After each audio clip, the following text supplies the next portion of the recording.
Segala puji, hormat, segala kemuliaan kami naikkan kepadamu.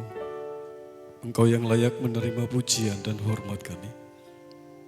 Engkau datang untuk menebus kami. Engkau telah membeli kami dan harganya telah lunas dibayar. Oleh darah-Mu kami boleh mendapatkan kesempatan untuk bisa masuk dalam kerajaan surga. Terima kasih buat sepanjang minggu Bapak sudah jaga, pelihara kami.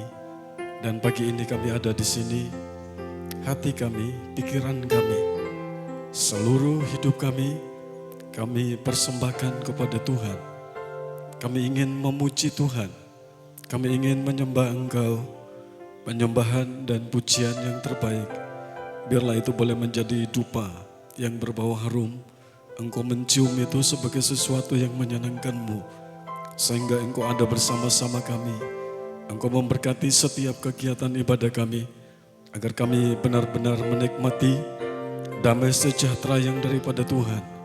Boleh memimpin, menuntun kami. Memberikan kemampuan dan kekuatan bagi kami.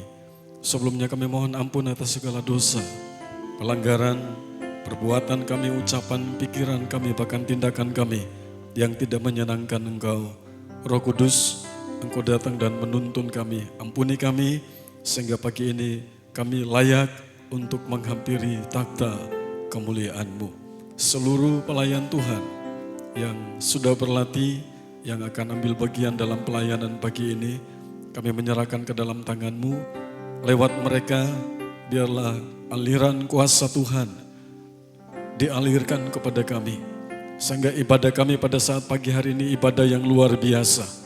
Kami menikmati sebuah perubahan, pertemuan secara pribadi dengan Tuhan akan membuat kami bersuka cita, bersemangat untuk terus menjalani hidup ini walaupun di tengah-tengah tekanan yang ada di dalam dunia ini.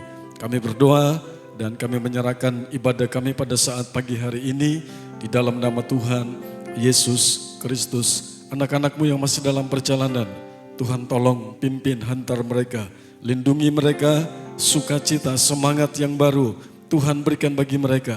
Sehingga mereka memiliki hal-hal yang baru, semangat yang baru untuk masuk dalam Ka'bah, dalam rumah-Mu, untuk kami memuji dan memuliakan nama Tuhan. Terpuji nama-Mu, seluruh gereja yang ada di Indonesia, bahkan seluruh dunia yang sedang melakukan ibadah, juga Tuhan tolong, Tuhan memberkati. Selanjutnya kami mau berdoa syafaat buat bangsa dan negara kami Indonesia. Tuhan tolong, Tuhan memberkati bangsa kami. Tuhan pulihkan bangsa kami. Tuhan selamatkan Indonesia. Kami berdoa dari Sabang sampai Merauke, dari Miangas sampai ke Pulau Rote. Tuhan, nama Tuhan boleh didengungkan di sana. Setiap telinga mendengar, setiap lutut bertelut dan mengaku bahwa Yesus adalah satu-satunya Tuhan dan Juru Selamat. Terima kasih, kami berdoa dan kami menyerahkan seluruh pemerintah kami Indonesia, dari pusat sampai ke daerah, takut akan Tuhan, cinta akan Tuhan ada pada mereka, sehingga mereka boleh melakukan tugas mereka, menjalankan amanah yang sudah diamanahkan oleh Bapak Presiden untuk membangun, memajukan bangsa kami Indonesia.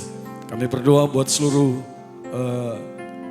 aparat, kami memberkati mereka di dalam nama Tuhan Yesus Kristus. Terima kasih, kami akan mulai ibadah kami pada saat pagi hari ini. Kami percaya Tuhan ada di sini, itu sebabnya kami alaskan doa kami hanya di dalam satu nama Tuhan Yesus Kristus. Seperti yang Tuhan ajarkan kepada kami untuk berdoa. Kami berdoa, Bapa kami yang di sorga, dikuduskanlah nama-Mu, datanglah kerajaan-Mu, jadilah kehendak-Mu di bumi seperti di sorga. Berikanlah kami pada hari ini makanan kami yang secukupnya, dan ampunilah kami akan kesalahan kami, seperti kami juga mengampuni orang yang bersalah kepada kami. Dan janganlah membawa kami ke dalam pencobaan, tetapi lepaskanlah kami daripada yang jahat. Karena Engkau-lah yang mempunyai kerajaan dan kuasa dan kemuliaan sampai selama-lamanya. Amin. Haleluya. Mari kita menyembah Tuhan. Dia hadir di sini pada pagi hari ini.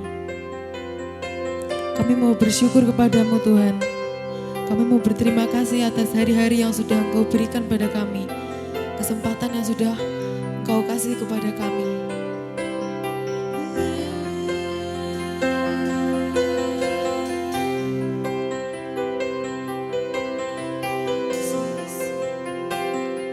Kami mau bersyukur kepadamu Tuhan. Kami ingin merasakan hadirat-Mu di tempat ini. Kami percaya, kami datang di sini itu semua karena kami rindu akan hadirat-Mu. Kami percaya Engkau ada di sini Tuhan. Engkau mengerti segala isi hati kami.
Sungguh ku terkagum Yesus, amanku di dalam-Mu. Dalam kesesakanku, Kau beri kedamaian-Mu. Dalam keraguan ku temukan wajah-Mu Yesus.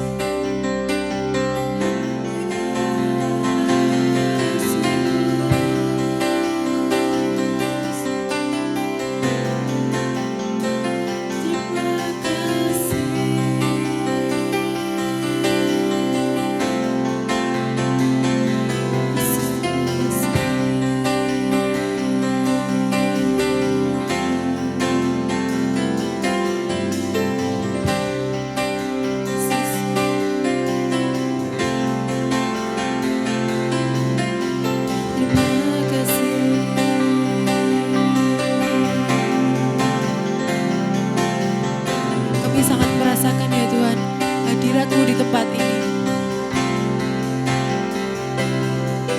Maka dari itu kami bersyukur.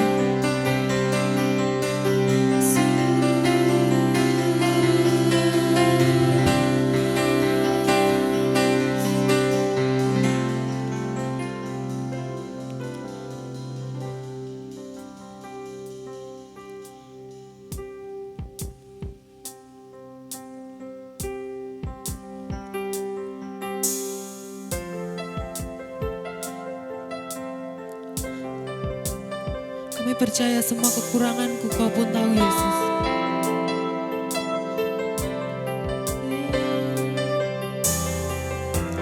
Dalam kesesakanku Kau beri kedamaian-Mu. Dalam keraguan ku temukan wajah-Mu.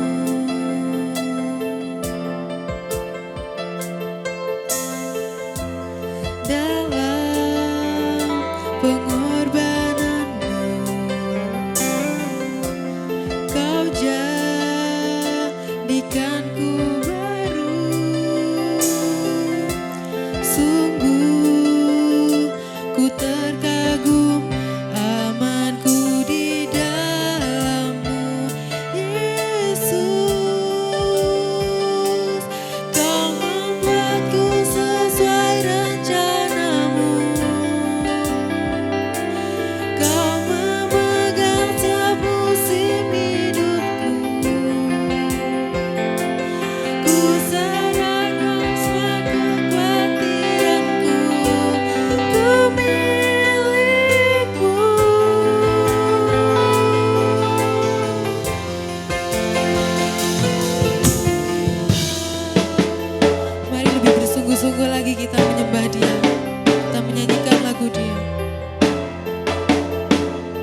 Kami sangat senang berkumpul di tempat ini ya Tuhan.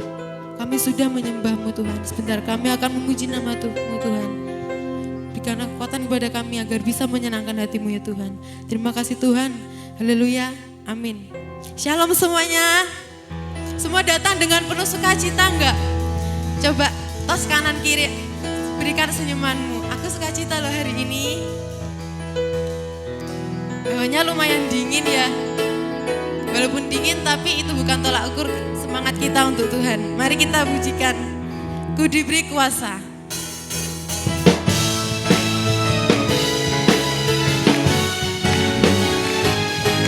Kau yang memberi kemenangan Tuhan bagi kami.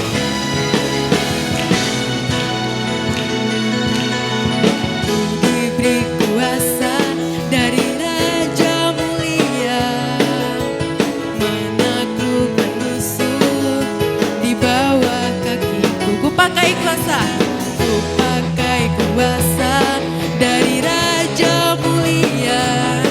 Bila Allah ada bersamaku, siapa jadi lawanku? Sungguh besar Kau Tuhanku, Engkau perisai hidupku. Ku berdiri dengan iman, iman dalam Yesus Tuhan. Kau yang memberi kemenangan, ku bersorak merayakan. Terpujilah Kau Raja segala raja. Mari kita semua lebih semangat untuk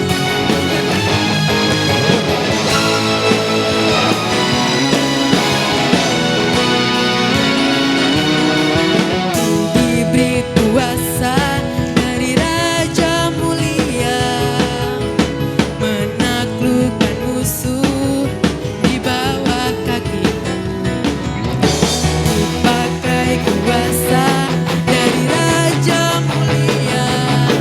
Bila Allah ada bersamaku, siapa jadi lawanku? Bila Allah ada bersamaku, siapa jadi lawanku? Bila Allah ada bersamaku, siapa jadi lawanku? Sungguh besar Kau Tuhanku,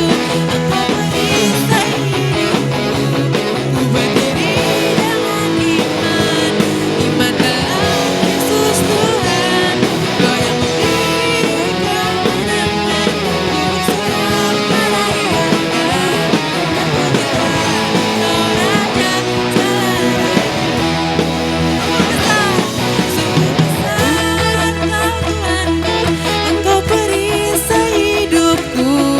Ku berdiri dengan iman, iman dalam Yesus Tuhan. Kau yang memberi kemenangan, ku bersorak merayakan. Terpujilah Kau Raja segala raja. Sungguh besar Kau Tuhanku, Engkau perisai hidupku. Ku berdiri dengan iman, iman dalam Yesus Tuhan. Kau yang memberi kemenangan, ku bersorak merayakan. Terpujilah Kau Raja segala raja. Terpujilah Kau Raja segala raja. Terpujilah Kau Raja segala raja. Haleluya.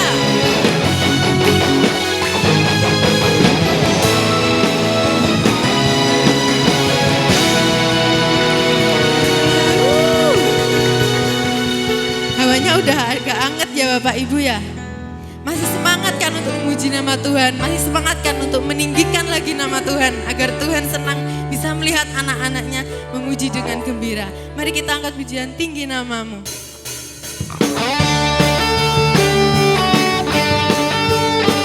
Mari semuanya tepuk tangan di atas kepala. Rasa dari yang kuharapkan, bukti dari segala yang telah kulihat. Iman berikanku kekuatan untuk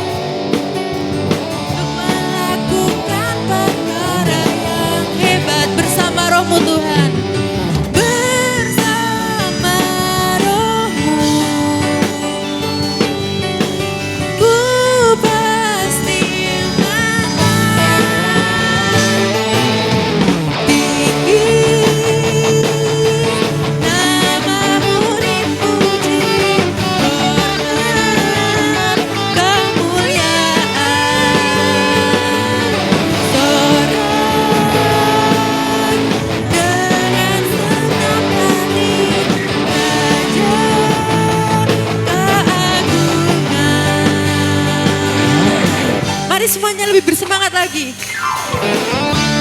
Haleluya.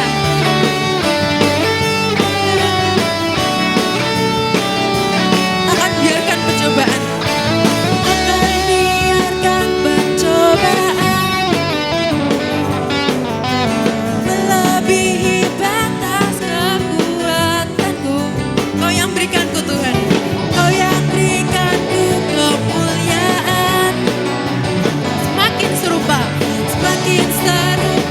dengan gambaran bersama Rohmu, bersamamu. Mari kita semua angkat tangan kita.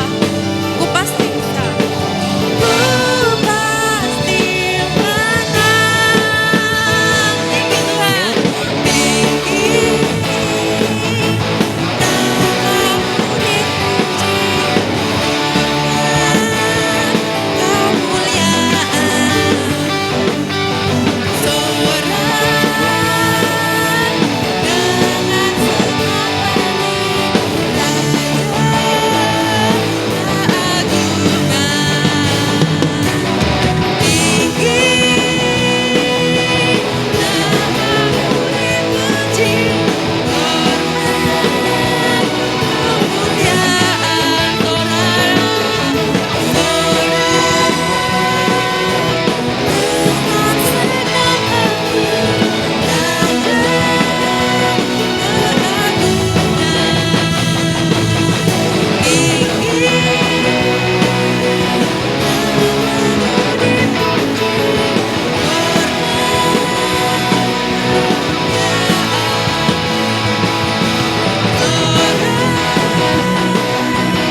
Pada pagi hari ini rindu dengan hadirat Tuhan. Kami tahu tantangan-tantangan kehidupan yang kita hadapi tidaklah mudah. Tapi janganlah menyerah, tetaplah yakin dan percaya bahwa segala jerilalah pelayanan-pelayananmu, kesetiaanmu terhadap Tuhan tidak akan pernah sia-sia. Tetaplah setia melayani Tuhan sampai kita menerima mahkota kehidupan.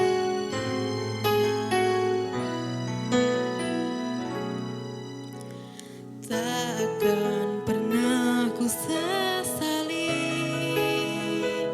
mengiring Yesus sepanjang hidupku, lewati lembah air mata, ku saksikan kemuliaan-Mu dinyatakan. Berapapun harga yang harus ku bayar, bukan tetap setia melayani.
Pujian yang merupakan satu komitmen.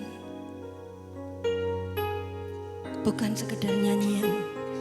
Kita berkata, aku mau melayani. Aku mau mengiring Engkau. Mari kita koreksi setiap diri kita. Apakah saudara masih ada di race yang sama? Apakah kita masih ada dalam zona pertandingan? Atau kita sudah mulai mengundurkan diri? Hari ini biarlah kuasa Roh Kudus membangkitkan kembali kita untuk mengingat komitmen kita di awal tahun Tuhan. Aku akan mengiring Engkau, melayani Engkau seumur hidupku. Supaya benar-benar mahkota kehidupan yang Engkau sediakan, aku layak menerimanya. Dengan segenap hati dan dengan penuh kesadaran, mari katakan bersama-sama. Melayani, mengasihimu, mengiringmu seumur hidup. Mari setiap kita yang merasa Tuhan, jika Engkau dapati aku mulai mundur daripadamu, mampukanku kembali untuk bangkit, tidak memandang sekeliling, tetapi fokus kepada Engkau yang mempercayaiku, yang mempercayai perlombaan atas imanku di hari ini, di minggu, bulan, dan tahun ini, sampai ku menutup mata. Haleluya. Seumur hidupku, janjimu kan tetap ku pegang teguh, sampai ku dapat mahkota melayanimu, mengasihimu,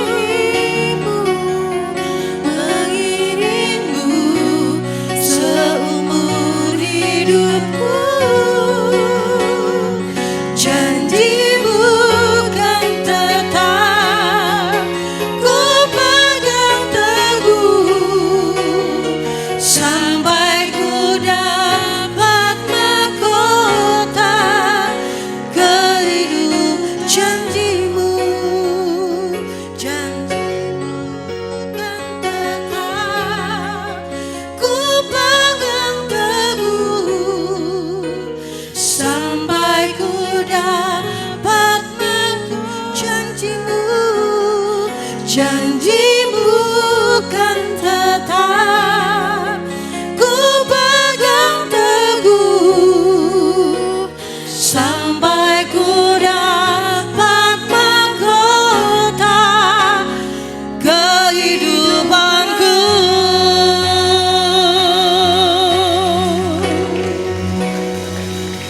Ini yang menjadi doa kami di hadapan-Mu, Bapa. Kami mau akan terus melayani Engkau, mengiring Engkau. Sekalipun Tuhan, kami harus jatuh, tetapi kami percaya oleh pegangan tangan-Mu, kami tidak akan tergeletak. Mari Roh Kudus bentuk kami, proses kami sesuai kehendak-Mu. Bahkan melalui kuat kuasa firman-Mu Tuhan, mampukan kami menjadi serupa dengan Engkau. Biarlah kebenaran firman yang akan sebentar kami akan dengar, bukan hanya tinggal di tempat ini, tetapi kami akan renungkan, kami akan lakukan, bahkan kami akan membagikannya. Sebab kami tahu di tempat ini Engkau membekali kami menjadi misionaris-misionaris yang siap diutus menyampaikan berita Injil kesukaan itu. Bapa, kami percaya hamba-Mu yang telah Engkau persiapkan sedemikian rupa, telah Engkau urapi, dan kami percaya urapan dari surga akan memampukan hamba-Mu bukan hanya menjadi pemberita, tetapi menjadi pelaku setiap firman. Kami semua, seluruh choir, seluruh tim musik, kami yang sudah membawakan puji-pujian bagi Engkau, bahkan jemaat Tuhan, kami percaya puji-pujian kami telah sampai di hadapan-Mu, menyenangkan Engkau, dan tiba saatnya Engkau memberkati dengan kebenaran firman-Mu. Terima kasih Bapa, terima kasih. Kami percaya Engkau ada di tempat ini. Berfirmanlah sesuai dengan kehendak dan isi hati-Mu bagi kami. Kami siap mendengar, merenungkan, melakukan firman-Mu, membagikannya dalam nama Yesus Kristus Tuhan. Kita semua yang percaya katakan amin. Puji Tuhan. Silakan duduk kembali.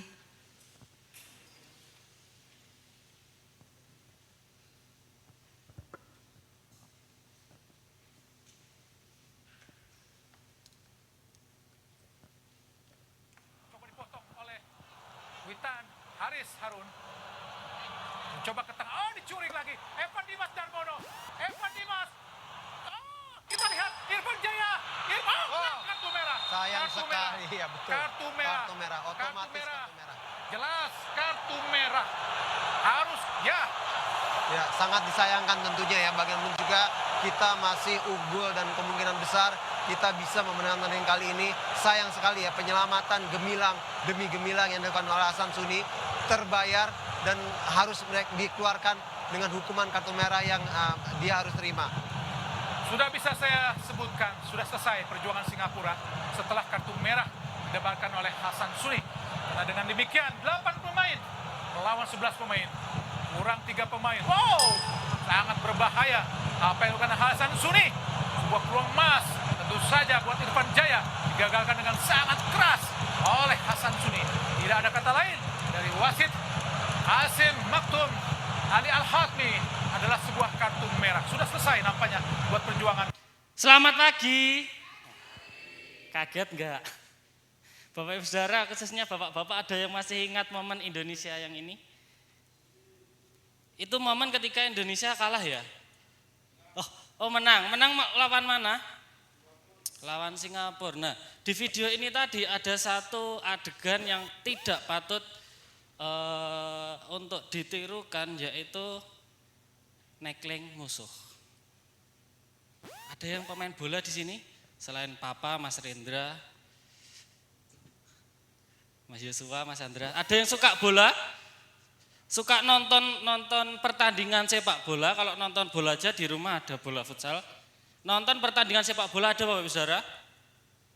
Suka? Nah, kira-kira kenapa tadi kok kiper Singapura dapat kartu merah? Pelanggaran jari ini. Pelanggarannya apa? Pelanggarannya nekling salah satu pemain sepak bola Timnas Indonesia. Bapak Ibu Saudara, kembali lagi ke tema tahunan, sehat, semangat, sukacita. Masihkah Bapak Ibu Saudara semangat? Masih semangat? Masih semangat? Yang semangat cuma bagian yang depan, yang belakang mungkin kurang keras suara saya. Masih semangat? Nah, masih sehat? Masih sehat? Ada sukacita? Amin. Coba dong kasih senyum walaupun pakai masker ke kanan kirinya. Yang termanis, aja digawe manis-manis banget nanti di sebelahnya diabetes. Oke, ya. Dengan subtema kita masih sama, tahun perlombaan, masuk gelanggang perlombaan. Nah, saya ibaratkan Bapak Ibu Saudara di sini semuanya adalah seorang atlet yang mau masuk ke gelanggang perlombaan. Apa yang Bapak Ibu Saudara persiapkan pertama kali? Stamina. Ada lagi? Strategi mental. Ada lagi? Apa yang kita persiapkan ketika kita mau masuk ke gelanggang perlombaan? Kostum, boleh. Mas, aku wegah kesel, aku wegah aku tak nyepakne duit aja. Ada? Di sini nggak ada ya, puji Tuhan di sini nggak ada yang ngaku, tapi di luar sana banyak.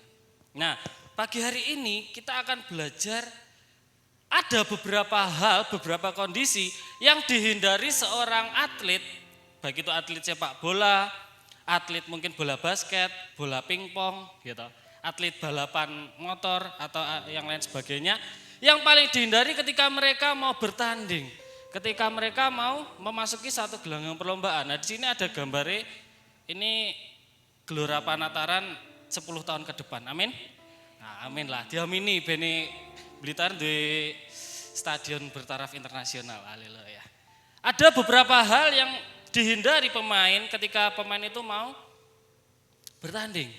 Yang pertama, menghindari yang namanya cedera. Nah, makanya biasanya kami pemuda remaja biasanya futsal, apalagi Mas Yosua itu sebelum masuk lapangan biasanya mesti pemanasan sih. Lungguh neng dhuwur kompor, ya Mas Yosua. Oh enggak ya, pemanasan itu melemaskan otot-otot yang ada mungkin di kaki, di paha, di badan yang lainnya. Awake ben anget ben enggak cedera. Kalau sudah cedera kayak ini siapa ya? Ada yang tahu? Antoni? Sinisuka? Ginting. Karena cedera, Antoni enggak jadi melanjutkan pertandingannya. Akhirnya dia gagal masuk ke babak selanjutnya. Yang kedua yang dihindari seorang atlet ketika dia mau berlatih adalah dia gagal di dalam kompetisi. Nah, aku takut, sing biasanya suka badminton ini biasanya Papa sama Pak Rokim yang saya tahu. Mungkin yang lainnya ada tapi saya kurang tahu ya.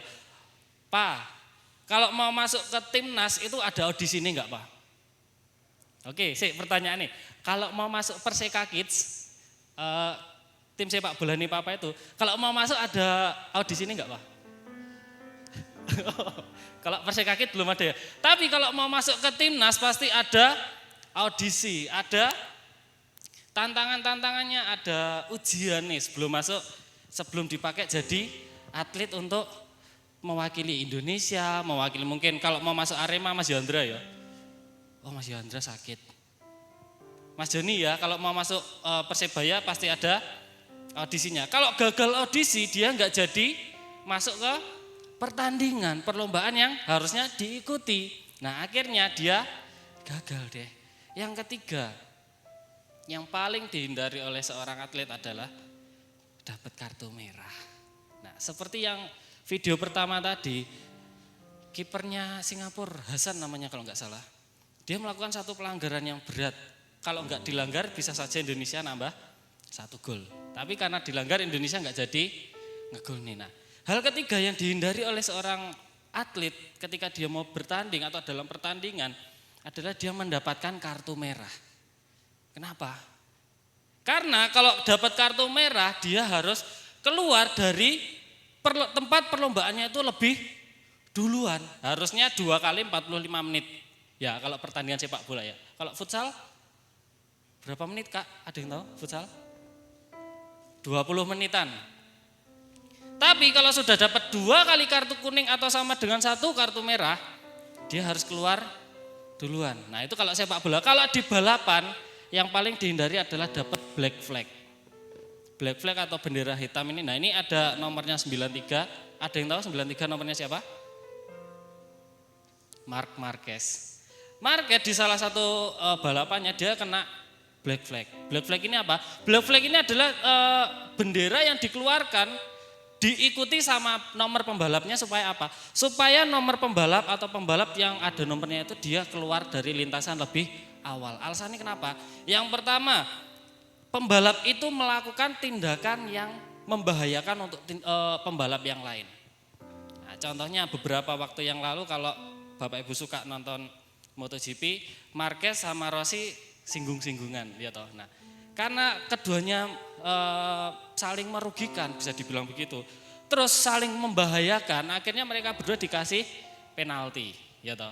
Kalau sampai kebangetan, akhirnya nanti akan dikasih black flag, bendera hitam. Akhirnya mereka harus keluar duluan dari pertandingan yang harusnya mereka ikuti.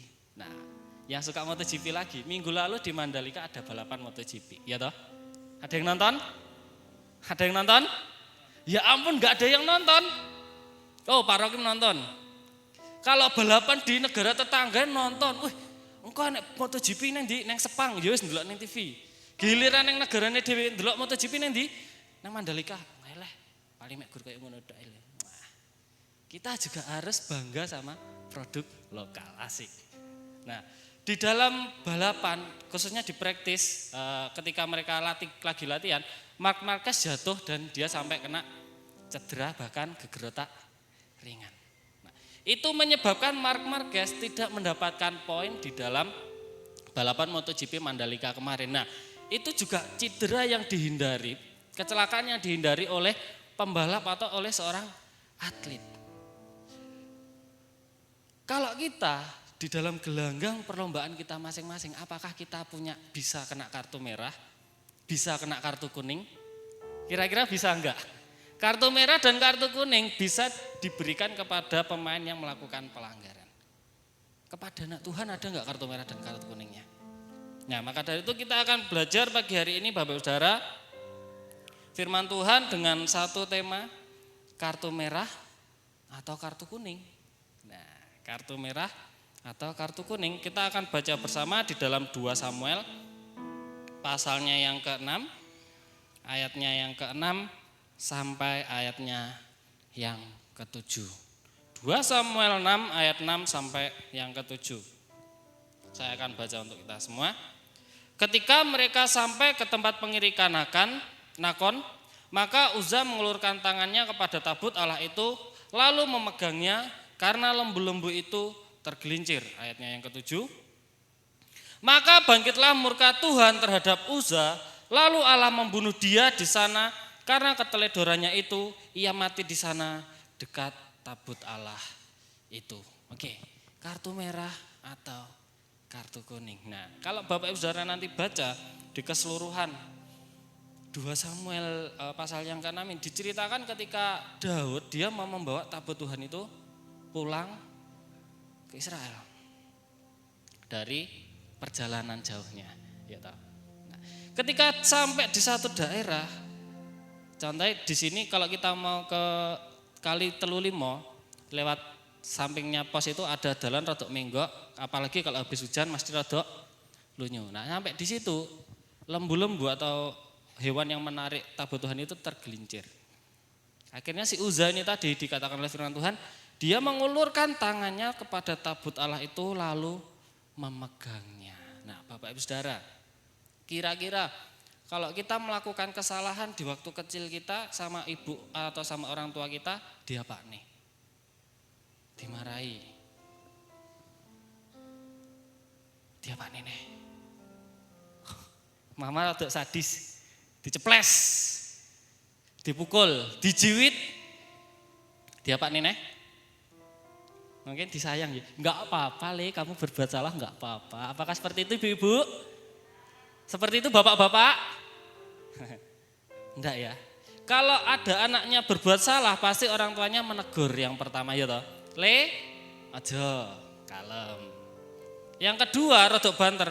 Le, aja. Ora kena diomongi. Jiwit sik sithik kentale ya toh. Ora kena diceples. Ora kena juga nih sapu. Nah, lek enggak enek sapu biasane sulak ya toh, pengalaman. Sorry.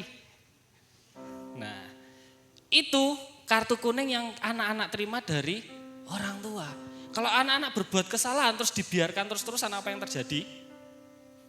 Semakin melunjak ya toh. Ndek nane aku berbuat kesalahannya enggak apa-apa. Kemarin aku berbuat kesalahan ini sama ibuku sama bapakku, dibiarkan saja, ya toh. Tapi ketika orang tua berani jiwit, nyeples, mukul anak-anaknya, berarti anak-anaknya akan sadar, oh berarti ini salah, ini enggak boleh saya lakukan. Demikian juga hidup kita ketika kita ikut Tuhan. Kalau kita berbuat salah, apakah Tuhan diam saja? Enggak. Apakah Tuhan, ora apa-apa salah, enggak apa-apa lanjutna. Apakah seperti itu? Enggak. Tuhan juga pasti akan memberikan peringatan kepada kita sama seperti seorang pemain sepak bola di dalam lapangan. Ya, kemarin saya sempat tanya-tanya, soalnya saya jujur aja saya itu cowok, tapi enggak suka nonton pertandingan sepak bola. Peraturannya ya ora ngerti, ora senang pelayon, makanya agak dikit.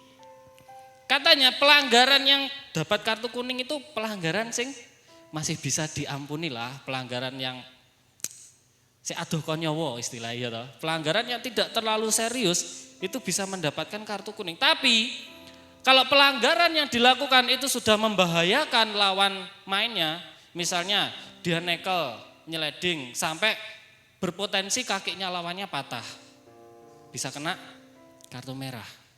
Kalau sudah one on one, satu musuh satu sama kiper, terus kipernya nyeleding sampai jatuh, juga bisa kartu merah. Kenapa? Karena bola tersebut kemungkinan bisa terjadi gol ya toh. Nah, kalau kita hidup sama Tuhan, terus kita hidup sesuka kita sendiri, yang penting aku senang. Minggu mumpung libur rasanya gereja. Tuhan akan menegur kita, memberikan kepada kita peringatan. Nah, seperti pemain sepak bola tadi. Yang pertama tegurannya ringan. Oke, mungkin minta maaf, dirasani tonggoni lah. Jari ini wong Kristen, minggu kok ora nang gereja.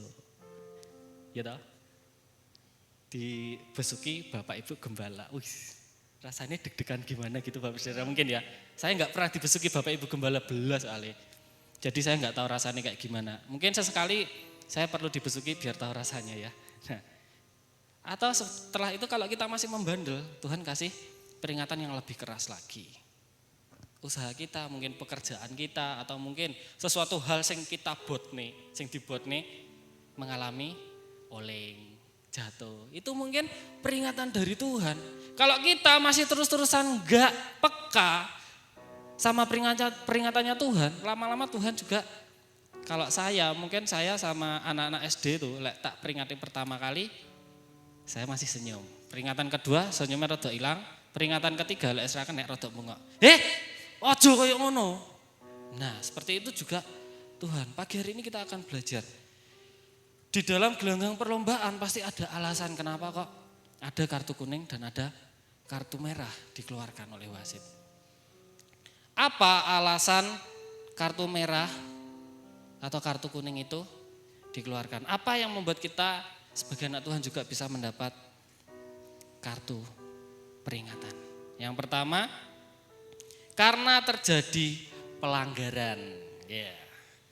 Pelanggaran adalah suatu hal yang kita buat dan itu tidak sesuai dengan peraturan yang sedang berlaku dalam pertandingan yang kita ikuti, atau perilaku yang menyimpang dari hal yang seharusnya dilakukan.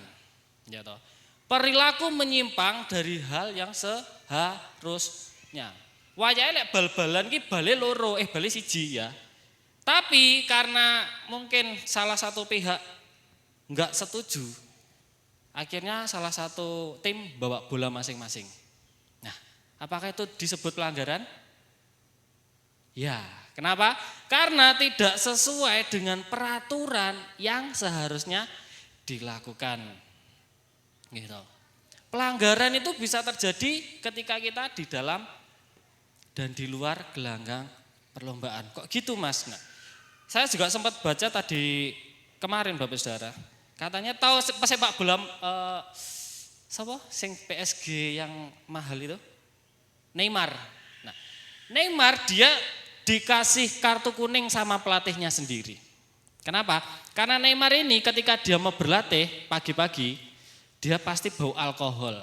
Nah, begini mendem letre asik sih, gitu. Ketika dia mendem letre asik, itu melanggar peraturan dari timnya. Mungkin timnya sudah kasih peraturan. Kalau mau latihan malamnya enggak boleh party-party, enggak boleh minum-minuman keras, enggak boleh jalan ke sana kemari. Tapi karena si Neymar ini dia pergi ke sana kemari, dia party-party, akhirnya dia kena kartu kuning dari pelatihnya. Ini di luar gelanggang perlombaan, di luar stadion Gelora Penataran, dia juga bisa kena kartu kuning. Demikian juga dengan anak Tuhan. Kita sudah tahu peraturan Tuhan itu banyak ya toh. Wes yang simpel aja, 10 hukum Taurat. Jangan ada padamu Allah lain di hadapanku, jangan sujud menyembah kepadanya, jangan membuat patung, jangan menyebut nama Tuhan Allahmu dengan sembarangan. Ingat dan kuduskan hari Sabat, hormati ayahmu dan ibumu, jangan membunuh, jangan berzina, jangan mencuri, jangan mengucap saksi dusta, yang terakhir jangan iri. Nah, apakah kita sudah melakukan semuanya? Belum, berarti kita disebut sebagai pelanggar. Ya toh. Kenapa? Karena dari 10 ketika kita sudah melakukan yang 9, tetapi yang satu masih kita tidak lakukan, kita tetap saja melanggar Bapak Ibu Saudara. Nah, alasannya Mas, manusia tidak ada yang sempurna. Kesempurnaan hanya milik Tuhan semata. Amin. Tapi kalau kita tinggal di dalam alasan itu saja, ketinggalan kereta nanti ya toh. Walaupun kita tidak bisa melakukan semuanya, paling tidak kita tetap berusaha mendekatkan diri kepada Tuhan. Nah, pelanggaran seperti apa sih yang bisa membuat kita dapat kartu kuning, dapat kartu merah dari Tuhan? Kita akan lihat bersama-sama. Pelanggaran yang pertama adalah karena ketidaktaatan kita. Yunus pasalnya yang pertama ayat 1 sampai ayat yang ketiga, minta tolong salah seorang boleh membacakannya. Yunus pasal 1 ayat 1 sampai ayatnya yang ketiga.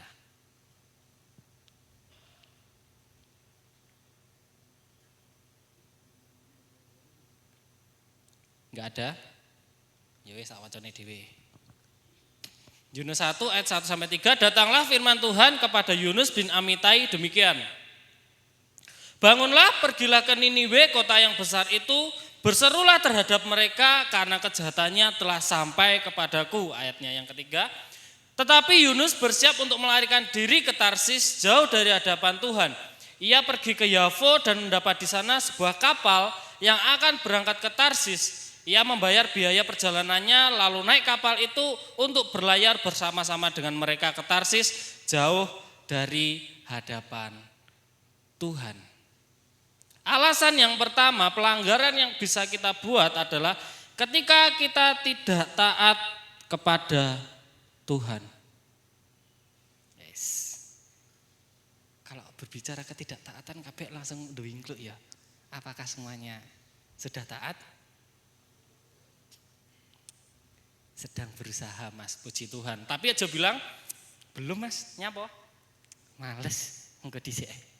Jangan seperti itu. Belum mas, tapi saya tetap berusaha. Ketika kita berusaha taat kepada Tuhan, pasti ada orang yang enggak suka, ya toh. Lah, wong Kristen bendino neng gereja ae.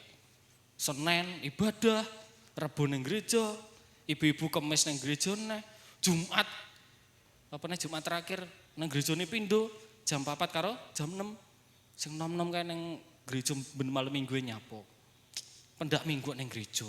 Nah, pasti ada yang enggak suka sama kita kalau kita taat. Makanya mereka cari kelemahan kita. Nah, seperti Yunus. Yunus adalah salah satu contoh orang yang tidak taat kepada Tuhan dan dia kena ganjaran langsung dari Tuhan. Kena kartu kuning langsung daripada Tuhan. Alasannya kenapa? Yaitu tadi, karena dia tidak taat. Tuhan nyuruh dia ke Niniwe, tapi dia malah pergi ke Tarsis. Apakah ini yang dinamakan ketaatan? Tidak. Kalau Tuhan nyuruh kita ke timur, kita harus ke timur. Kalau Tuhan nyuruh kita ke barat, kita harus ke barat. Kalau Tuhan nyuruh kita diam, ya wes diam aja. Walaupun mungkin di sekitar kita sedang tidak baik-baik saja. Tapi kalau Tuhan bilang, sik ya le, entenono ning kono ae. Kita harus taat. Memang belajar taat itu enggak enak Bapak Saudara ya. Didik kon ngene, didik kon ngene kok panggah melu peraturan ae. Ket SD terus belajar taat. SMP belajar rada nakal didik. SMA nakalnya rada ditambah didik ya Mas ya, ora apa-apa. Habis itu pas kerja wis nakal pol. Ya toh. Nah, ketika kita berusaha dari kecil, berusaha enggak taat, enggak usah berusaha wis, membiasakan diri tidak taat, itu akan terbawa sampai ketika kita nanti beranjak dewasa. Demikian juga kita kepada Tuhan. Kalau dari awal kita menghadap Tuhan, kita tidak dengan ketaatan, kita akan sangat sulit untuk nantinya kita datang kepada Tuhan dengan taat, dengan sungguh-sungguh. Ada satu lagu pujian bilangnya gini, ku mau cinta Yesus selamanya. Ku mau cinta Yesus selamanya. Meskipun badai silih berganti dalam hidupku, ku tetap cinta Yesus selamanya. Amin. Amin. Sing amin didik berarti sing cinta Tuhan Yesus didik. Amin. Nah, atau liriknya kita ganti gini. Ku mau cinta Yesus selama sehat. Ku mau cinta Yesus selama ada berkat. Apakah seperti itu? Apakah kita mau cinta sama Tuhan, kita mau taat kepada Tuhan ketika semuanya baik-baik saja? Tuhan aku sehat, aku nang gereja. Wis ta Tuhan, engko aku lek jenengan berkati aku nang gereja. Bukan cuma orang yang sedang dalam keterpurukan bisa meninggalkan Tuhan, seperti khotbahnya Mama minggu lalu. Tapi orang yang sedang diberkati pun juga bisa meninggalkan Tuhan. Semuanya tergantung hati kita masing-masing. Nah, kalau kita sudah belajar taat dari kecil, dari semenjak kita pertama ikut Tuhan, kita taat, kita menjaga api itu di dalam kehidupan kita, tentu saja kita akan bisa taat kepada Tuhan sepenuhnya di dalam kehidupan keseharian kita mengiring Tuhan Yesus. Lebih baik kita jatuh bangun di tangan Tuhan daripada sok kuat dan akhirnya jatuh jauh dari Tuhan. Amin. Lebih baik kita jatuh bangun kasarane di tangannya Tuhan daripada kita sok kuat dan akhirnya kita jatuh jauh daripada Tuhan. Yunus tadi, kita kembali kepada Yunus. Ketika Yunus kalau mungkin dia taat, dia enggak akan mengalami yang namanya 3 hari 3 malam di perut ikan. dia nggak akan mengalami yang namanya badai di dalam kapal sampai dibuang ke dalam laut. Nah kalau Yunus dia taat sama perintahnya Tuhan, semuanya nggak akan terjadi. Tapi karena ketidaktaatannya kepada Yunus, harus ada harga bayarnya. Yang pertama, dibuanglah undi. Terus diuncalne neng laut. Yang terakhir, dia 3 hari dimakan nginep di hotel PI, perut ikan. Enak? Enggak enak Bapak Saudara. Walaupun saya enggak tahu rasanya, tapi kalau kita bayangkan aja 3 hari 3 malam di perutnya ikan, pasti rasanya enggak nyaman, ya toh. Nah, apa yang terjadi kalau kita enggak taat? Kita bisa rasakan sendiri. Semalam saya sempat ngobrol sama salah satu pemuda remaja. Ini saya sudah izin sama orangnya kok. Mas, saman biyen lek cilik karo ibumu sering dijiwit, sering diceples enggak? Oh, sering Mas. Ibuku terkenal galak di lingkungan teman-temanku. Wes. Engko lek aku dolan wis waya mulih aku ra mulih. Terus cetukan karo kanca-kancaku, dari kejauhan dia sudah bilang, genderang perang dibunyikan. Ibu iki teko, ibu iki teko, wes langsung bubar. Suatu saat Mas aku pernah loh Mas mandi di kolam. Kolamnya sebenarnya bersih, tapi karena wes waya mulih aku ora mulih Mas. Sik ciblon ya bacane ya. Dari kejauhan, ibuke teko. Wes enek sing gawe sempak tok, enek sing enggak gawe apa-apa, lari. Kenapa? Karena ibuke galak. Minta maaf kalau ada orangnya di sini, saya enggak sebut nama ya. Ada tapi. Nah, terus awakmu biasanya mau melakukan kesalahan apa ya? Keceplosan. Ya ngono Mas, kok ibu dicetoti. Nah, Bulis minta maaf nggih Bu. Soalnya tadi malam sing tak jak omongan Yosua lho Bu, liyane kabur dhisik lho Bu. Nah, ketika Mas Yosua enggak taat, aku malah ra penak karo Bulis. Karo Bulis dicetot. Rasane piye, Yos? Wah, rasanya mantap Bu, berarti nanti pulang dicetati lagi nggih Bu. Rasanya mantap jadi ini Bu. Nah, ketika kita enggak taat sama Tuhan, apa yang terjadi? Wah, enak. Kalau Yunus saja bisa dibuat Tuhan 3 hari 3 malam menginap di perut ikan, apalagi kita. Ya toh? Kalau Yunus yang diurapi dan dipilih Tuhan aja bisa seperti itu sama Tuhan diperlakukan, apalagi kita, manusia yang masih jauh dari kesempurnaan. Karena kesempurnaan hanya milik Tuhan Mas. Alah, tangga kuwi ya alasane, ya toh. Nah, walaupun kita diberikan peringatan sama Tuhan, peringatannya Tuhan itu ada beberapa macam. Yang pertama, seperti yang saya bilang tadi, sik kalem. Wayang balik, ayo nang balik. Sudah jauh dari Tuhan loh. Ayo kembali lagi ke jalannya Tuhan.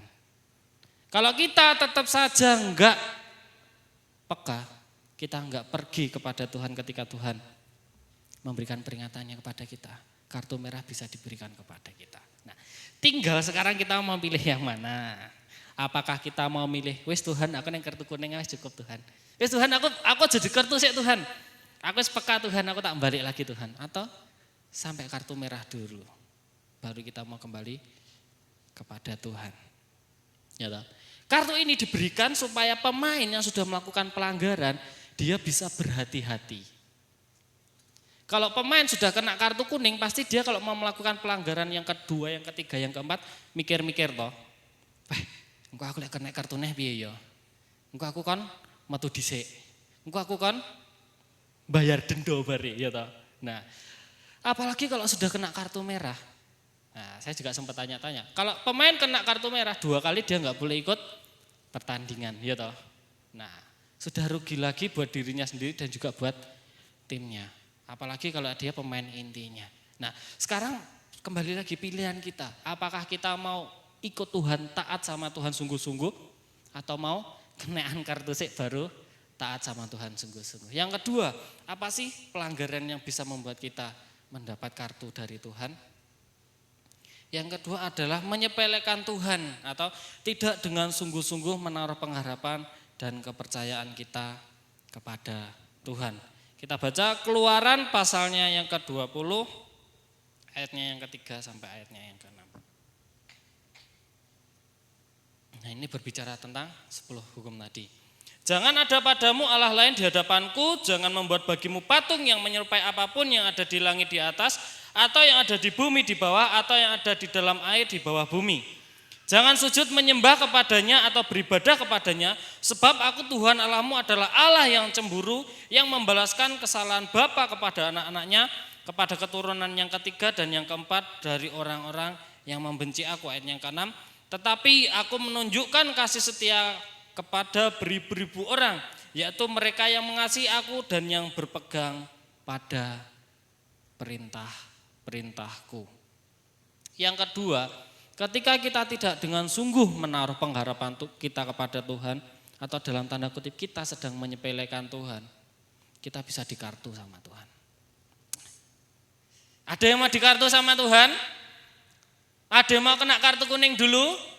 Atau ada yang mau kena kartu merah dulu?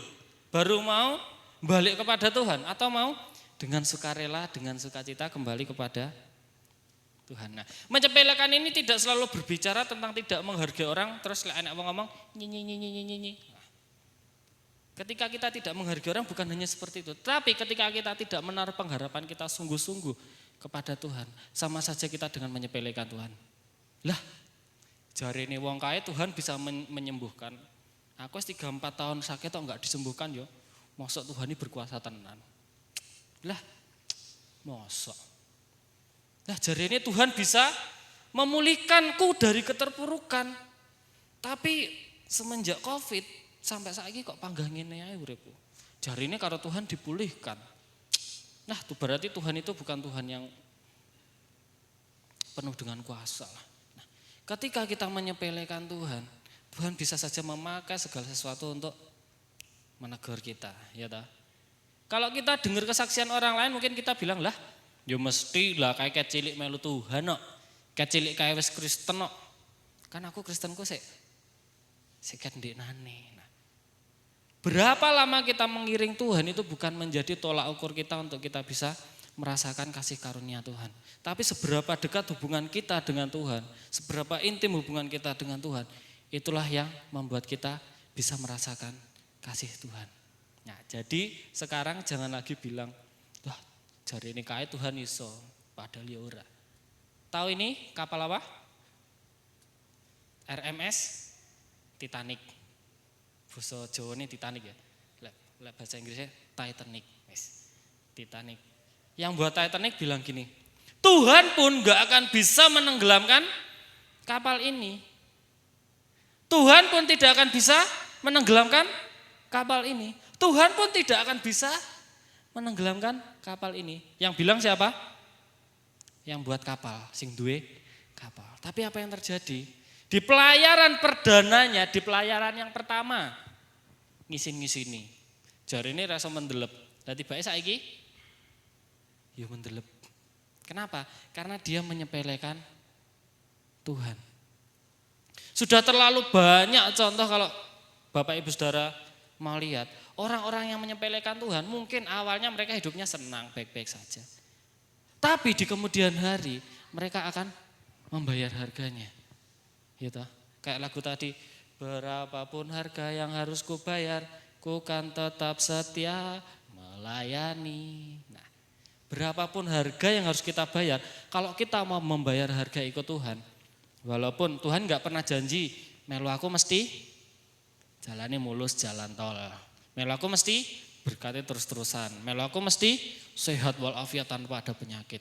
Nah, Tuhan gak pernah berjanji seperti itu, tapi Tuhan janji berikan kepada kita kekuatan, penghiburan ketika kita mengalami segala sesuatunya. Tapi kalau kita sudah menyepelekan Tuhan, lah, mek gur kayak ngene ya melu Gusti. Berkati mek gur ngene-ngene tok. Nah, ketika kita menyepelekan Tuhan, ketika kita enggak taat, terus kita menyepelekan Tuhan, siap-siap aja. Kartu kuning, kartu merah sudah menunggu Bapak Ibu Saudara. Ya toh? Kalau 1-2 kali diingatkan sama wasit, tapi dia masih tetap melakukan kesalahan yang sama, melanggar tetap itu, dia akan kena kartu kuning. Pelanggaran yang sama, yang kedua dia kena kartu merah. Bangsa Israel ketika mereka dalam perjalanannya keluar dari Mesir, apakah mereka lurus-lurus saja? Enggak. 40 tahun mereka diuji sama Tuhan terus-terusan. Ya toh. Salah satu contoh adalah ketika mereka membuat lembu emas dari emas yang mereka pakai. Keluaran 32 ayat 1 sampai 35, tapi terkhususnya di ayat 7 sampai ayat yang ke-10. Ketika Daud datang kepada Tuhan untuk menerima 2 loh batu itu. Musa. Ketika Musa datang kepada Tuhan untuk menerima 2 loh batu itu, bangsa Israel menyepelekan Tuhan. Tuhan gak kelihatan, Tuhan gak mendengar doaku. Akhirnya mereka membuat Allah sendiri untuk mereka untuk disembah. Akhirnya, nah adalah gambar ini. Mungkin kalau dari belakang gak terlalu jelas ya, tapi kalau di sini jelas. Atau mau Bapak Saudara ke sini lihat sama saya? Jangan ding ya. Anak lembu emas ini terjadi karena bangsa Israel menyepelekan Tuhan. Nah, apakah ada di dalam diri kita sekarang lembu emas yang lain? Karena kita menyepelekan Tuhan. Jari ini Tuhan iso ngewangi aku, iso membantu aku, iso mengeluarkan aku dari masalah. Tapi kok kayak gini. Cari aja pertolongan ke Mbah A, Mbah K, Mbah Kidi. Mengatasi masalah, nambah masalah, kan seperti itu. Ya toh? Nah, ketika kita tidak menghargai lagi Tuhan, tidak sungguh-sungguh percaya sama Tuhan, malah cari yang lainnya, kita menyepelekan Tuhan, siap-siap aja ya. Kartu kuning sudah menanti di depan kita. Kartu merah juga sudah menanti di depan kita. Kalau sebagai wasit, saya gambarkan Tuhan itu sebagai wasit yang adil, dia sebagai wasit yang tegas. Kenapa? Kalau ada pelanggaran yang menurutnya harus di kartu, Tuhan gak akan segan-segan kasih kartu. Tapi kalau menurut Tuhan pelanggaran itu masih bisa diampuni, mungkin cuma lewat lisan. Ada yang tahu ini siapa? Ada yang tahu ini siapa? Harusnya bapak-bapak yang suka nonton pertandingan sepak bola tahu. Ada yang tahu ini siapa? Dia botak, kepalanya pelontos, terus minta maaf pandangan matanya itu kayak melotot. Ada yang tahu namanya? Namanya siapa? Pierluigi Collina. Pierluigi Collina ini diberikan gelar sebagai salah satu wasit terbaik di dalam sejarah persepak bolaan dunia. Kenapa? Karena si Pierluigi ini, Pak Collina ini dia enggak eman, dia enggak enggak pelit kartu kepada pemain. Maksudnya enggak pelit kartu piye Mas? Ya itu tadi, kalau menurutnya dia pemain ini patut mendapatkan kartu, pasti dikasih kartu. Kalau enggak wayah untuk kartu, ya wes ora untuk kartu. Tapi kalau memang harus dapat kartu, dia enggak akan segan-segan kasih kartu kepada pemain yang bersangkutan. Nah, Pierluigi ini dia mulai jadi wasit ketika dia berumur kalau enggak salah 17 tahun, dia masuk akademi wasit sampai terakhir 2005, kurang lebih berapa tahun ya? Dari tahun 68, kalau nggak salah 68 sampai 2000, kok 68? 88 ya? Pokoknya sekitar itu, dia jadi wasit. Nah, 3 tahun pertama di dalam karir kewasitannya, dia langsung, kalau sekarang mungkin jadi wasitnya Liga 1 BRI, yang kita tahu nggak ada pengaturan skor itu, nggak ada. 3 tahun aja dari karirnya dari wasit yang abal-abal jadi wasit yang top. Kenapa? Karena dia wasit sebagai wasit itu dia tegas, dia adil. Nah, kalau seorang Pierluigi ini aja dia bisa tegas, dia bisa adil, gimana dengan Tuhan kita? Tuhan kita enggak, ya bukan bandingannya lah ya.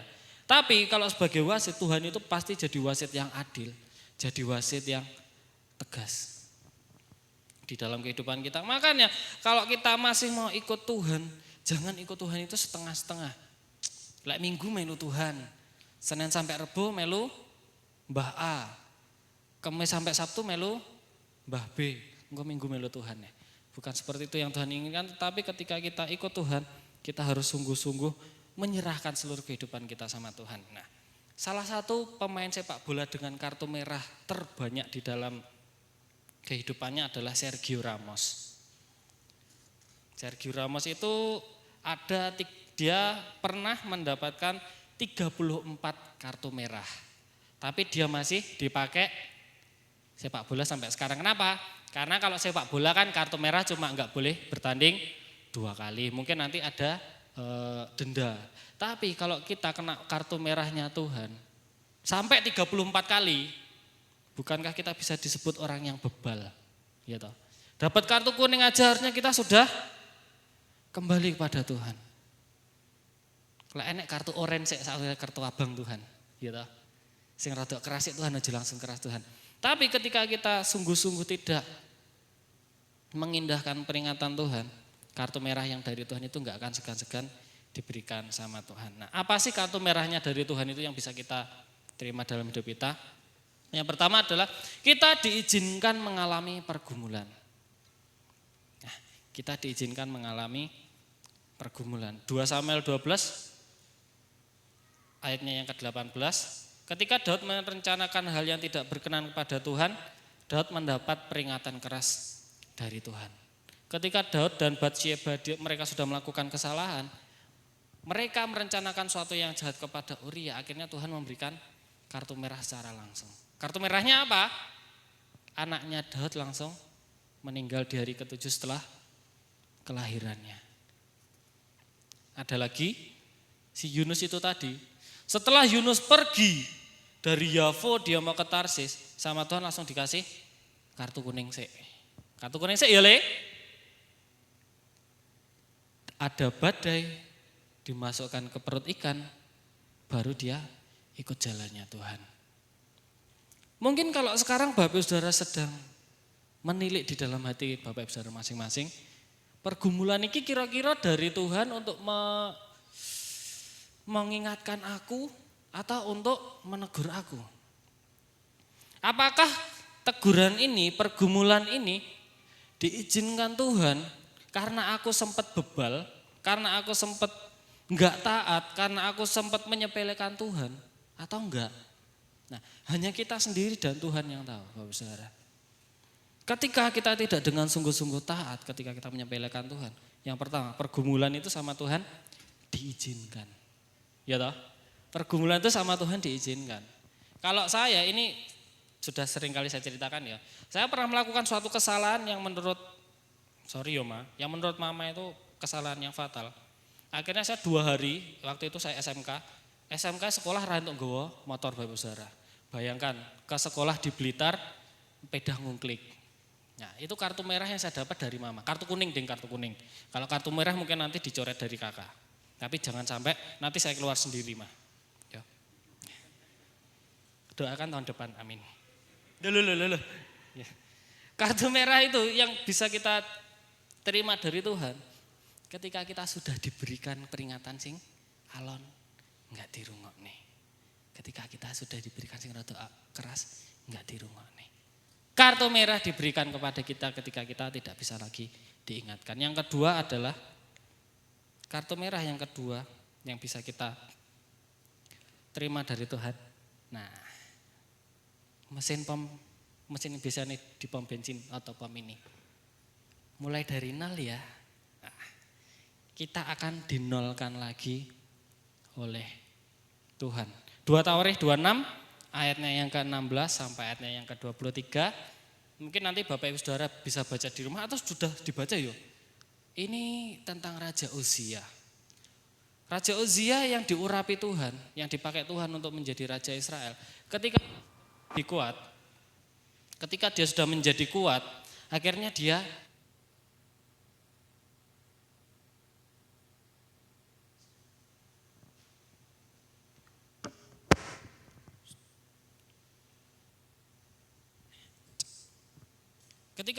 Raja Uzia ini dia merasa kuat. Dia menyepelekan Tuhan, apa yang terjadi? Sama Tuhan dia diizinkan mengalami sakit kusta. Ketika dia mengalami sakit kusta, terus dia dimakamkan, dia tidak dimakamkan di pemakaman raja-raja, tapi di sebelahnya makam raja-raja. Nah, kalau Bapak Saudara mau tahu yang sekarang lagi viral atau yang tahu, si afiliator itu loh, tahu? Beritanya lagi viral nih, lagi hangat. Si afiliator beli mobil, wah murah banget. Mobil 3 miliar, wah murah banget. Nah, ada yang tahu? Nah, dia sampai sempat bilang, Tuhan pun gak akan bisa menghapuskan kekayaan saya. Maklutik karena dia menyepelekan Tuhan. Sama Tuhan, sekarang bajunya dari baju bermerek sekarang ada. Bajunya warnanya oranye, di belakangnya ada tulisan tahanan. Iya toh? Nah, ketika kita tidak mengandalkan Tuhan, ketika kita menyepelekan Tuhan, Tuhan kasih kepada kita kartu, kita bisa diizinkan mengalami pergumulan, atau mungkin kita dinolkan lagi sama Tuhan. Maksudnya dinolkan apa? Ya segala sesuatu yang sudah kita miliki, yang dari dulu kita perjuangkan, sama Tuhan diizinkan hilang begitu saja. Kalau kita enggak taat sama Tuhan, Tuhan bisa dengan sangat mudah melakukan semuanya itu. Maka dari itu mari saat ini jangan sampai kita dapat kartu merah dari Tuhan. Atau ada yang masih, Mas aku tak jajal ya, kartu kuning nah loh Mas. Nah, kalau masih ada yang mau coba-coba, jangan ajak saya, karena saya enggak mau. Nah, kartu itu diberikan kepada pemain agar mereka berhati-hati dan mereka tidak mengulangi kesalahan yang sama seperti yang mereka sudah lakukan sebelumnya. Nah, contohnya si bungsu. Sebelum dia mengenal dunia yang jahat, dia minta harta bapaknya. Tapi setelah dia jatuh, dia kena kartu itu tadi. Akhirnya dia kembali ke bapaknya. Sampai bahkan dia bilang, Pak, aku gak usah jadi anaknya bapak lah. Aku jadi pembantu aja. Kenapa? Karena dia sudah pernah kena kartu. Dan dia gak pengen kena kartu yang kedua kali. Karena dia tahu kena kartu itu gak enak. Nah, sekarang pilihan ada di tangan kita masing-masing. Apakah kita masih mau kena kartu dari Tuhan? Atau kita mau sungguh-sungguh hidup seturut sejalan dengan firman Tuhan, supaya kita didapati sebagai anak-anak Tuhan yang setia. Ada satu kartu lagi di dalam sepak bola, tapi kartu ini sangat jarang. Kemungkinannya itu 0,0000003% di dalam satu pertandingan, namanya kartu hijau. Kartu hijau itu diberikan kepada pemain yang dia sangat sportif di dalam satu pertandingan. Nah, kalau dapat kartu hijau dari Tuhan enggak apa-apa. Tapi kalau kartu merah, kartu kuning jangan sampai. Karena ketika kita mendapatkannya pasti hal yang tidak enak akan kita dapatkan. Mari kita bersama-sama berlomba, bertanding dengan penuh sukacita, dengan penuh semangat dan tetap menjaga kesehatan supaya kita memperoleh mahkota yang sudah dipersiapkan bagi kita. Amin untuk firman Tuhan. Sejauh mana mungkin kita pernah melakukan pelanggaran di hadapan Tuhan? Kita minta sama Tuhan, Tuhan, aku enggak mau lagi Tuhan kena kartu kuningmu. Apalagi sampai kena kartu merahmu Tuhan. Jangan sampai ya Tuhan. Wes aku mau setialah, aku mau berubah kepada Tuhan. Aku mau diuji Tuhan.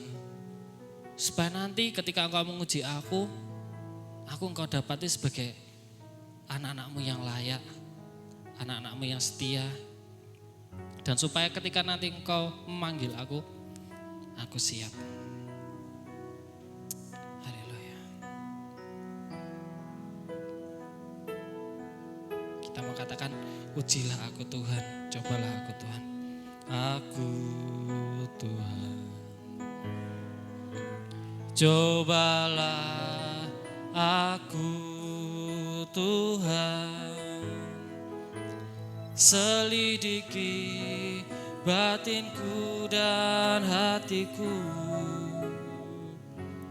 mataku tertuju padamu. Aku cinta padamu Tuhan. Aku rindu hadirat-Mu Tuhan. Aku ingin selalu dekat padamu, menikmati kehadiran-Mu. Ku nyanyi hosana, ku nyanyi hosana. bagi Rajaku yang duduk di tahta. Aku muliakan dan ku agungkan, Kau layak disembah. Mari kita yang mau diuji Tuhan, sungguh-sungguh kita nyanyikan lagu ini dari awal, biar Tuhan yang memuji kita.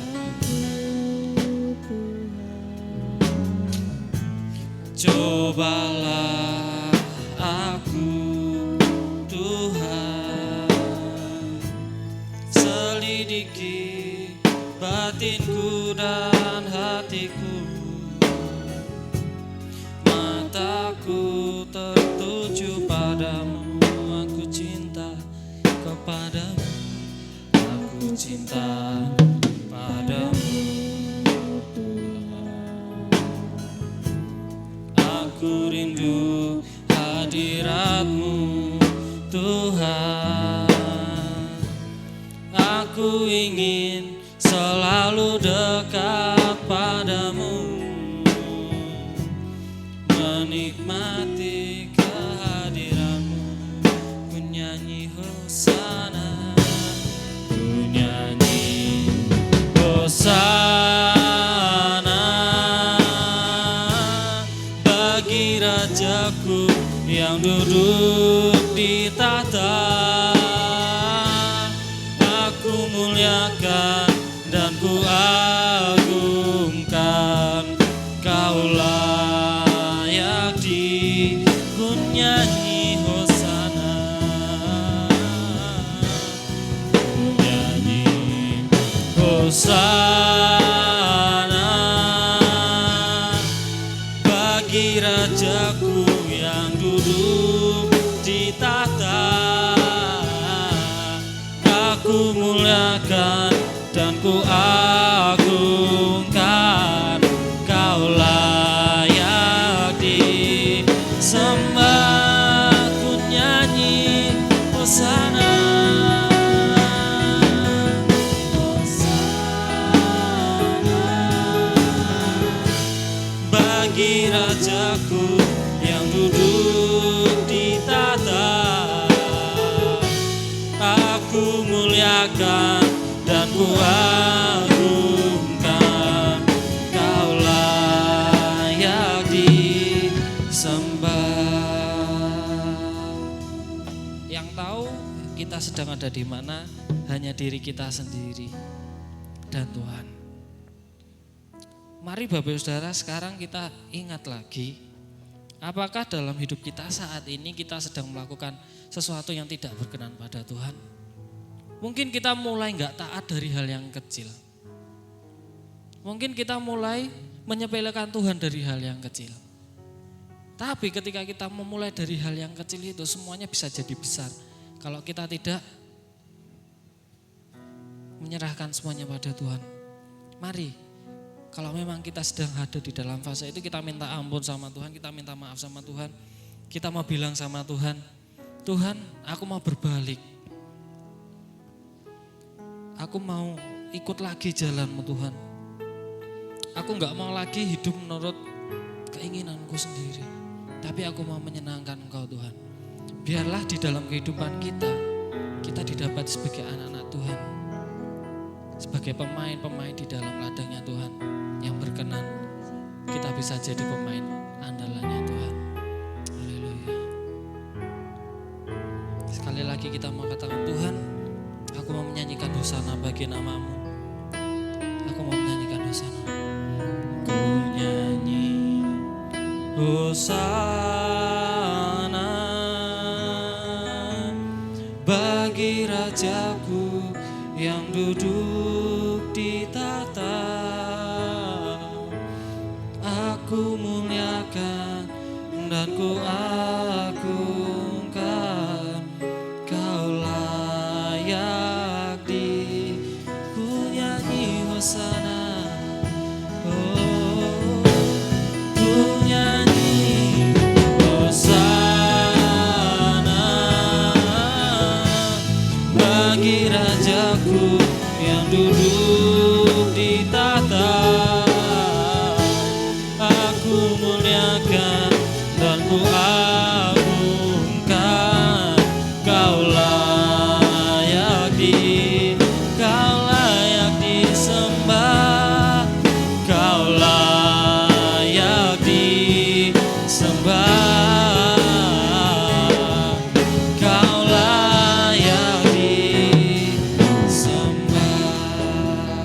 Bapak Joni akan berdoa untuk menutup firman Tuhan pagi hari ini.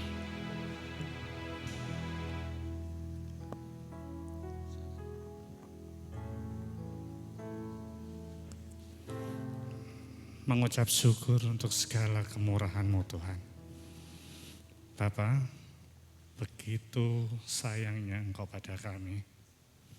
Sebelum Kau keluarkan kartu merah itu, pagi ini peringatan yang sangat-sangat khusus buat kami Engkau berikan. Tuhan ampuni kami di dalam gelanggang pertandingan ini kadang persiapan fisik dan taktik kami tidak terlalu cukup kuat sehingga di tengah pertandingan itu kami terpaksa melakukan pelanggaran-pelanggaran yang mengecewakan Engkau. Kami melakukan pelanggaran-pelanggaran yang mengecewakan, yang merusak taktik yang Engkau sudah rancangkan buat kehidupan kami. Saat ini Tuhan, kami ingin memperbaiki persiapan itu. Kami ingin memperbaiki fisik, roh, tubuh, jiwa kami. Dimulai dari taat hal-hal yang terkecil sekalipun. Karena Engkau tahu, Engkau berfirman, dari hal kecil itu, maka perkara-perkara besar dinyatakan. Sekali lagi Bapa, terima kasih. Terima kasih. Ajar kami untuk semakin takut, hormat, dan taat akan Engkau Tuhan. Dan sekali lagi, terima kasih untuk suara-suara panggilan yang setiap detik waktu yang Kau berikan buat kami Tuhan. Ajar kami untuk taat dan takut serta dengar-dengaran akan suara-Mu Tuhan. Di setiap detik waktu yang Kau berikan. Kami ingin keluar jadi pemenang. Kami ingin membanggakan Engkau dan kami ingin setiap panggung kehidupan yang Kau berikan, kami bisa bersaksi di situ, terang-Mu dinyatakan di situ, dan setiap orang di sekitar kami merasakan kasih-Mu nyata dalam kehidupan kami. Sekali lagi terima kasih untuk peringatan pagi hari ini yang begitu berharga buat kami. Roh Kudus, waktu-Mu untuk menuntun kami, menerjemahkan dalam kehidupan kami Bapa, berproseslah, berperkaralah dengan kami. Kami ingin menyenangkan hati-Mu, kami ingin membuat Engkau bangga akan hidup kami. Kami ingin membuat Engkau bangga bahwa Engkau mempunyai anak-anak seperti kami. Memberkati hamba-Mu yang sudah menyampaikan firman-Mu Tuhan. Diberkatilah kehidupannya, diberkatilah pelayanannya, diberkatilah seluruh lapangan pekerjaan dan masa depannya Tuhan. Dalam nama Yesus kami berdoa dan mengucap syukur. Haleluya, amin.